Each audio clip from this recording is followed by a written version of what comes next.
আমি একটি মেয়ের পর্দা আর ঈমান দেখে ভালোবেসেছিলাম, কিন্তু আমার পরিবার তার দারিদ্রতার কারণে মানছে না। আমি যার সঙ্গে থাকবো সারা জীবন তার কি ঈমান থাকা প্রয়োজন নাই, পর্দা থাকা প্রয়োজন নাই, নাকি তার সম্পদ থাকা প্রয়োজন? ভাইরা, সুন্দর প্রশ্ন।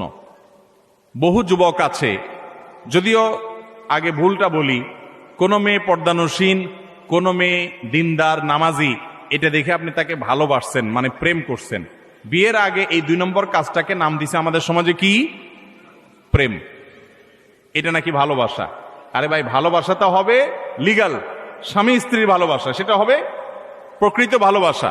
যাই হোক, যদি মেয়ে ধার্মিক হয়, দিনদার হয়, সে আবার প্রেম করে কেমনে? তাহলে বোঝা গেল এই মেয়ের ধার্মিকতায় ঘাটতি এবং কমতি আছে।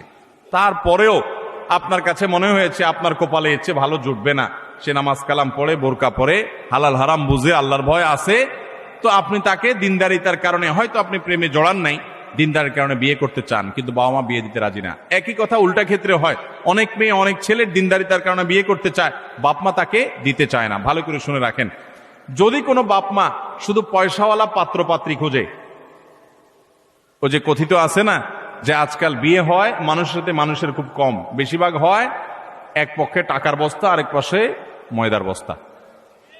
এক পাশে ময়দার বস্তা, আরেক পাশে টাকার বস্তার সাথে ময়দার বস্তার বিয়ে হয়। তো অভিভাবকরা যদি এরকম টাকার বস্তা খোঁজে, এছাড়া বিয়ে না দেয়, তাহলে আপনি দিনদারিতাকে অগ্রাধিকার দেওয়ার অধিকার আপনার আছে। আপনার বাবা মার এই অধিকার নাই যে সে আপনাকে দিন বিমুখ কোনো পাত্র পাত্রীর সাথে বিয়ে করতে বাধ্য করবে, এই অধিকার তাদের নাই।